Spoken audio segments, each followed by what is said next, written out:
Bonjour, bienvenue à la communauté Hello Trader, c'est Pierre Degré aujourd'hui avec vous en ce 29 août 2017. Nous voici dans notre nouveau magazine Hello Commodities le Mag pour la deuxième édition. Alors tout d'abord, je voudrais remercier tout le monde pour vos commentaires que vous avez laissés sur Facebook et sur la page de l'École internationale du trading. Ça me motive énormément à vous communiquer mon sentiment sur l'évolution des marchés des commodities et soyez aussi indulgents avec moi parce que c'est la première fois, donc j'essaye de m'améliorer et d'être meilleur à fur et à mesure. Donc n'hésitez pas à laisser des commentaires, j'en prendrai bonne note pour les prochaines fois. Alors pour ceux qui ont vu la semaine dernière le premier magazine, donc j'avais parlé de la crise des œufs et du fipronil, j'avais épinglé deux, trois sociétés à surveiller dans le cadre de cette crise qui allaient, je pense, nettement retracer. Et bien sûr, ça s'est avéré. Depuis la semaine dernière, deux, trois sociétés que j'avais épinglées. Donc je parle de Unilever qui est coté à Londres, qui a retracé de 1,28% depuis jeudi dernier. Nestlé qui est coté en Suisse, qui a perdu 2,5%. Et enfin Carrefour sur le CAC qui a perdu 6,5% à l'heure actuelle, donc aujourd'hui, depuis la semaine dernière quand j'ai fait l'émission. Donc j'espère que vous avez pu prendre des pips et des pourcents de gain pour ceux qui ont fait l'opération. Mais je vous rappelle quand même une petite règle ici quand je vous parle de société ou d'action. Je ne vous donne pas d'ordre d'achat ou de vente, c'est vous qui décidez à la fin. Simplement, avec l'analyse que je fais en fonction, c'est vous qui restez seul maître. En aucun cas, c'est du conseil financier. Voilà. Alors aujourd'hui, on va parler de céréales et plus particulièrement du blé. Alors, pourquoi le blé et pourquoi maintenant?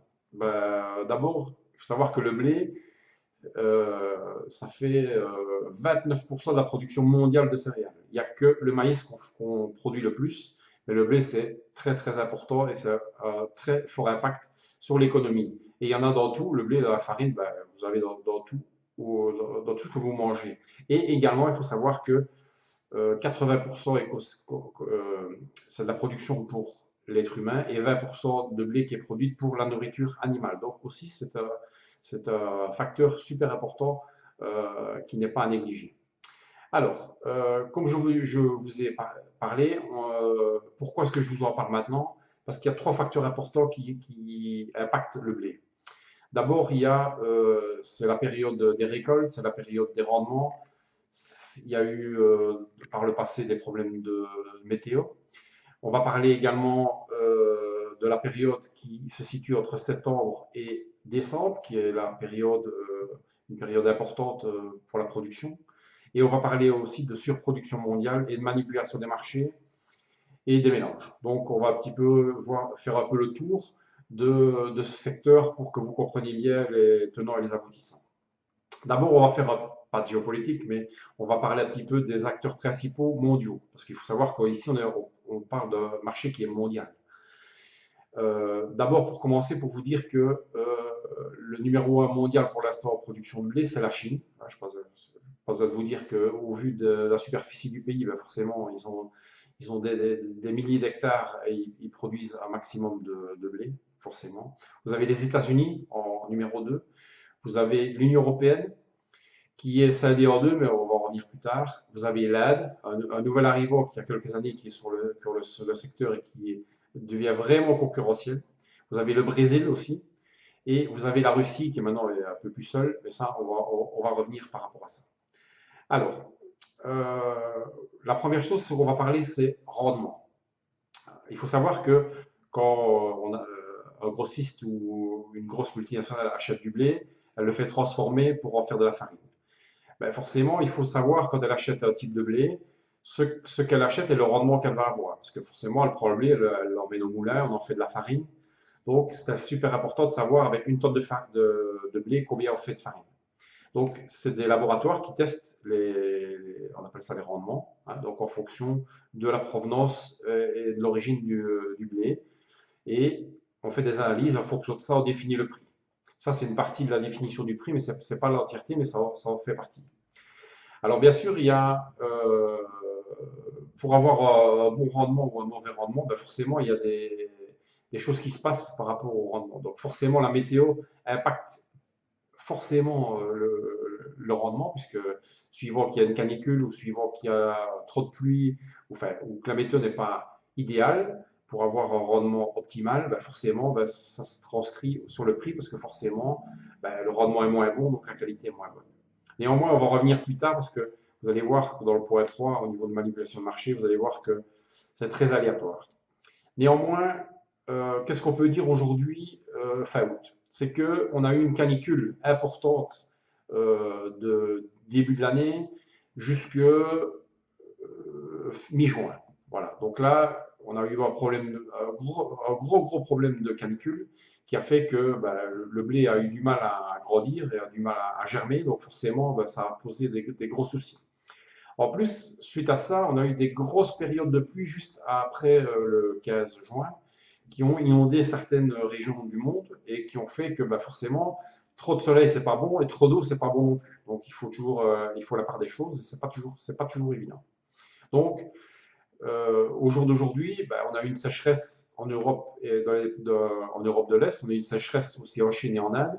Donc, il faut savoir que forcément, ça impacte les rendements et forcément le prix. Alors, maintenant, on est dans la période des moissons et les premières récoltes sont tombées et les premiers rendements sont tombés. Donc, fin août, on a eu les premiers rendements qui sont tombés et qui étaient vraiment pas bons. Quand je dis vraiment pas bons, il faut savoir que les rendements étaient de l'ordre de 15 à 20% en dessous de ce qui était prévu. Donc, c'est quand même énorme par rapport à une année normale, on va dire ça comme ça. Alors, ce qu'il faut savoir aussi, c'est que à l'heure actuelle, le blé est coté à Paris sur Euronext et à Chicago, aux États-Unis. Et il faut savoir qu'il y a deux types de blé. Vous avez le blé dur, qui est aux alentours de 151 euros la tonne. Voilà. Et vous avez le blé tendre. Le blé tendre, ça sert pour faire le froment, le pain, le biscuit, les viennoiseries. Voilà. Et le blé dur sert pour faire la semoule, le boulgour et tous les produits dérivés et la nourriture animale. Donc comme ça, vous savez plus ou moins. Voilà. Donc comme je vous disais, le cours aujourd'hui, j'ai regardé, on était situé aux alentours de 151 euros la tonne. Alors il faut savoir que le blé et ces commodities sont cotés, donc je dis sur Euronext, et que ce sont des contrats à terme. Donc en fait, c'est des contrats au mois. Donc faites bien attention si un jour vous tradez là-dessus, c'est que voilà, il faut prendre prenons le cas aujourd'hui, on est le 29 août, ben, demain c'est le dernier jour du mois. Donc forcément, faites attention parce que les contrats se terminent. Donc si vous êtes toujours en position, de ne pas vous faire avoir. Donc ça, c'est vraiment super important d'être attentif. C'est des contrats mensuels. Donc, pour en revenir un petit peu à la situation, il faut savoir que aujourd'hui, on est à 150 euros la tonne et que on est un peu en dessous. Normalement, on devrait se situer aux alentours de 156, 158 euros la tonne. On va revenir pourquoi on est en dessous, mais voilà un petit peu la situation aujourd'hui à 16h34 ce 29 août. Alors, les points suivants qu'on va aborder, c'est la demande permanente, elle est annuelle sur le blé, forcément, on mange tous les jours, hein, ça vous avez bien compris, mais la période cruciale, c'est la période de septembre à novembre. Alors, pourquoi est-ce que c'est une période cruciale? Ben, pas besoin de vous faire un dessin. Les fêtes de fin d'année arrivent, donc forcément, on va manger plus de gâteaux, plus, je veux dire, la consommation humaine va augmenter. Il faut savoir que sur la période, ces 3 mois, ça représente 35% de la production annuelle. Donc, je veux dire que sur ces 3 mois-là, ça représente plus d'un tiers de la production annuelle. Donc, c'est énorme. Donc, ça, je veux dire, les prix impactent énormément. Donc, forcément, les acteurs du secteur sont sur la place pour l'instant pour négocier les prix pour les 3 mois qui vont arriver, parce que c'est là qu'il va y avoir une très forte demande. Alors, donc, ça, c'est le deuxième point. Donc, c'est la demande qui est importante qui va arriver, qui est importante.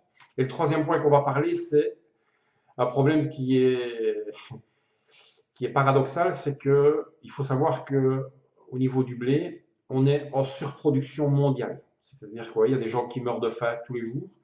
Et ce que je vais vous dire ici, ça me gêne énormément, mais on est en surproduction. Il faut savoir qu'il y a des pays comme la Chine, les États-Unis, l'Ukraine, la Russie. Ces acteurs du marché ont des stocks, on va dire, historiquement, on parlait des Russes, enfin de la Russie, comme le grenier de l'Europe. Ben, le grenier de l'Europe, c'est l'Ukraine et la Russie. Et malheureusement, ben, ces poids lourds du secteur font un peu la pluie et le beau temps parce que forcément, eux, ils ont du stock. Et quand les mauvaises années, ben, ils stockent, ils stockent, ils stockent, ils stockent. Et forcément, ben, au moment où il y a des problèmes de rendement ou de problèmes de production, ben, eux, ben, ils interviennent sur le marché et ils jouent ben, forcément un jeu qui les arrange forcément, mais qui ne nous arrange pas nous particulièrement. Alors, ce qui est important aussi de savoir, c'est que en fait, c'est par continent. Donc, les gens qui manipulent, enfin les pays qui manipulent, il faut savoir que la Chine et l'Inde manipulent les marchés pour tout ce qui est côté asiatique. Les États-Unis et le Brésil, bah, tout ce qui est Amérique et Amérique du Sud.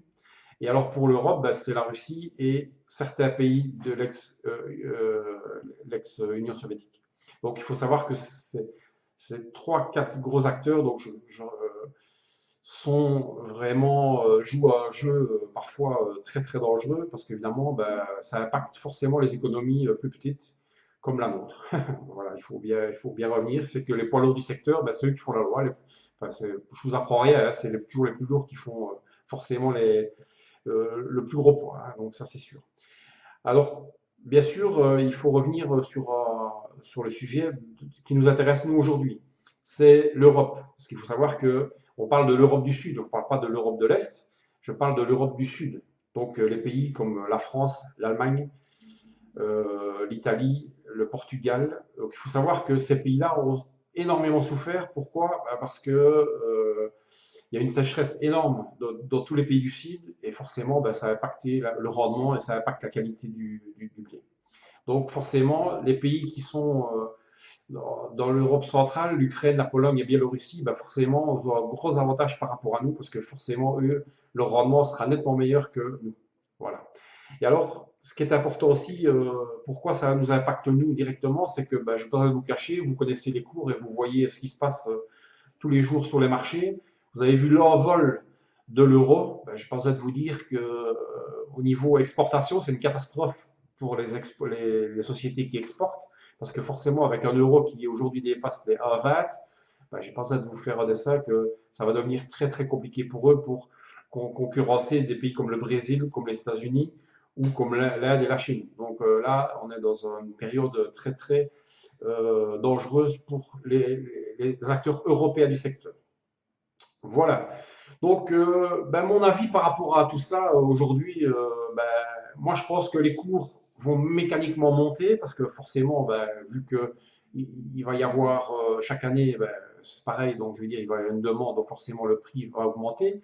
Néanmoins, il faut être prudent par rapport à ça euh, parce que, comme je vous ai dit, les rendements sont pas bons et les gros acteurs du secteur manipulent les marchés pour essayer comment dirais-je, de vendre leur blé forcément par rapport aux nôtres. Voilà. Et alors, dernier point que je voulais aborder avec vous, c'est les mélanges. Parce qu'en fait, il faut savoir aussi que les gros acteurs du secteur, je parle de la Russie, des États-Unis et de la Chine surtout, c'est que ben, forcément, comme ils stockent, et que ben, eux, ils jouent parce qu'en fait, quand les stocks sont importants et sont de mauvaise qualité, ils stockent, ils ne les vendent pas, le marché monte. Et alors, le jour où il y a la demande, qu'est-ce qu'ils font? Ils prennent du blé qui mélange avec un blé de meilleur rendement, avec un mauvais rendement, ils mélangent les deux et ils vous le vendent. Résultat, on vous vend un blé soi-disant top, mais en fait, une fois que vous êtes passé au moulin, ben forcément, il y a un décalage entre la réalité et ce qu'on vous a vendu. Donc ça aussi, c'est un gros problème par rapport aux industriels du secteur, c'est qu'ils se rendent compte que ben, voilà, on vous vend du blé de moins bonne qualité à un prix supérieur. Voilà. Donc là, j'ai essayé d'être succinct sur ce sujet, mais c'est pas simple parce que voilà, c'est un produit de grosse consommation, donc il fallait que vous sachiez un petit peu la réalité du terrain. Alors moi, comme je vous disais, donc je pense que les cours vont monter jusqu'à Noël. Maintenant, ça n'engage que moi, bien sûr, hein. Alors, il faut être prudent parce que voilà, il peut y avoir de retracements. Comme je vous ai dit, les gros acteurs du secteur peuvent faire chuter les prix enfin voilà. Vous avez vu la vidéo, vous avez compris ce qui se passe. Maintenant, moi, j'ai relevé trois, quatre sociétés qui sont impactées par ça et qui pourraient l'être. Donc, les mêmes que la semaine dernière, hein, donc les mêmes acteurs dans l'agroalimentaire, comme je vous ai dit, Carrefour, Unilever, Nestlé, bien sûr, mais d'autres. En France, le groupe Soufflet, le groupe Avril, Viveskia, Invivo, Agrial, Axéréal, toutes ces sociétés, forcément, c'est des très très gros au niveau européen, enfin du sud de l'Europe, qui vont traverser de grands moments de solitude, à mon avis, dans les mois à venir. Donc, il faut les surveiller parce que forcément, ben, ça impactera leurs résultats.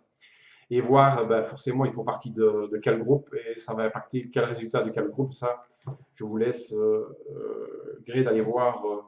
Donc, je vous rappelle, vous allez voir, donc c'est le groupe Soufflet, le groupe Avril, Viveskia, Invivo, Agrial et Axérial.